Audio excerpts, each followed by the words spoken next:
ठीक है। परम आदरणीय अतिथिगण एवं गुरुजन, मेरा नाम तीव्रता साहू है। मैं कक्षा चौथी की छात्रा हूँ। मैं पीएम श्री शासकीय प्राथमिक शाला आदर्श नगर उतई में पढ़ती हूँ।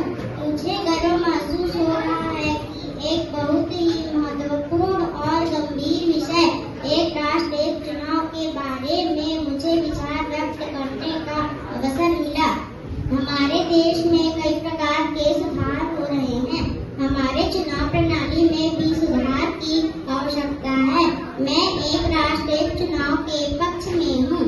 भारत एक लोकतांत्रिक देश है। भारत के नागरिक मतदान द्वारा 5 सालों के लिए सरकार का चुनाव करती है। भारत में 2 तरह की शासन व्यवस्था है, केंद्र शासन और राज्य शासन।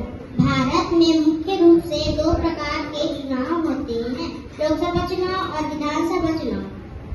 इसके अलावा पंचायत और नगर निकाय के भी चुनाव होते हैं। लंबे समय तक आचार संहिता लागू रहती है, जिससे देश और राज्य के विकास बाधा आती है। लोकसभा चुनाव और विधानसभा चुनाव अलग अलग समय पर होते हैं।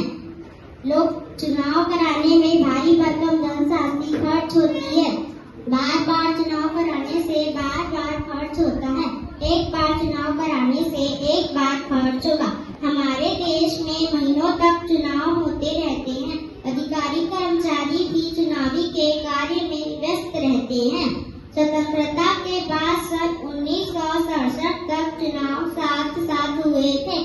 केंद्र शासन द्वारा 2 सितंबर 2023 में एक राष्ट्र एक चुनाव हेतु हमारे पूर्व राष्ट्रपति श्री रामनाथ कोविंद जी की अध्यक्षता में समिति का गठन किया गया। 18 सितंबर 2024 में केंद्रीय कैबिनेट ने एक राष्ट्र एक चुनाव बिल को मंजूरी दे दी, जिसे संसद के